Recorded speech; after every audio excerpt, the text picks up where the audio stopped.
Yo, ne vous inquiétez pas, cette vidéo ne va ni vous spoiler Kingdom, ni vous spoiler le manga Bounder.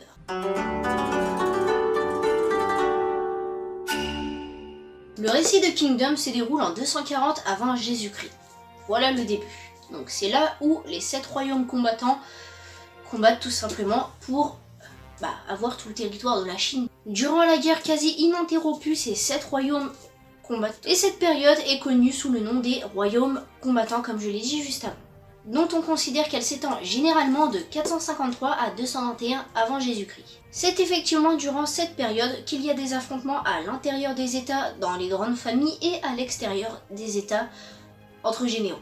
Les conflits opposent des armées de fantassins, tandis que les chars sont de moins en moins nombreux.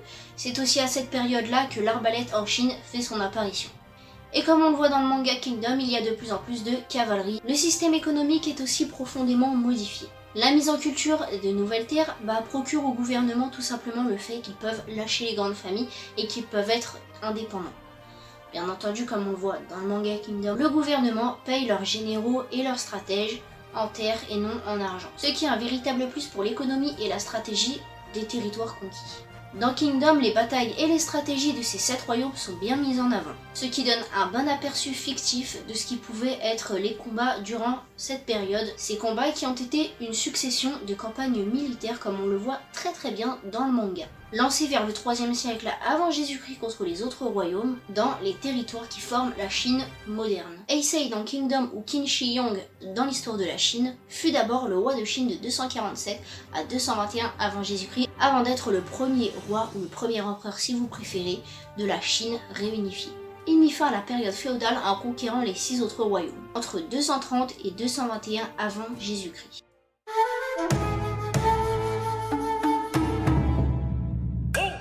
Dans Bounder cette fois-ci, on arrive en 221 avant Jésus-Christ quand la guerre de Chine fut finie et que la Chine fut réunifiée tout simplement. Mais rien ne fut réellement terminé. Vers 220 avant Jésus-Christ, on voit Qin qui met en place des lois très strictes pour les 6 autres royaumes. Bien que son règne ne dura que 11 ans, le premier empereur parvint à réaliser quelque chose de grandiose, c'est-à-dire la muraille de Chine qui dura au passage 2000 ans. Franchement, créer une muraille pendant 2000 ans, c'est un truc de ouf. Cette muraille avait pour origine de protéger les cavaleries du Nord pour ne pas qu'ils envahissent la Chine. Malgré la réunification de la Chine, des conflits internes au pays commença tout simplement parce qu'il y a certains royaumes qui n'étaient absolument pas d'accord comme celui de Shu ou de Wei.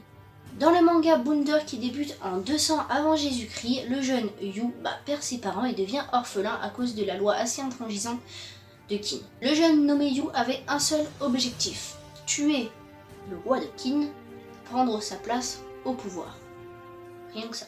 Pour conclure, le roi de Qin décéda de lui-même le 10 septembre 210 avant Jésus-Christ.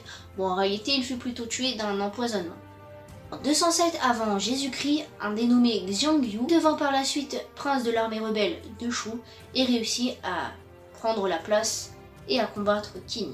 Bref, ce petit récapitulatif pour vous dire que ces deux mangas sont assez complémentaires, même si pour cela il faudrait déjà que le manga Kingdom se termine un jour, peut-être. C'est pas vraiment la peine de comprendre l'histoire de la Chine ancienne pour comprendre les deux mangas, même si cette vidéo est faite pour vous donner quelques bases histoire de mieux comprendre. D'ailleurs, si la vidéo vous a plu comme d'habitude, lâchez un like, et comme ça je saurai si ça vous plaît et si je refais des vidéos du même genre, pas de la même époque ni des mêmes pays. Bien sûr, abonnez-vous pour ne pas manquer mes prochaines vidéos. Moi je vous dis à la prochaine, ciao.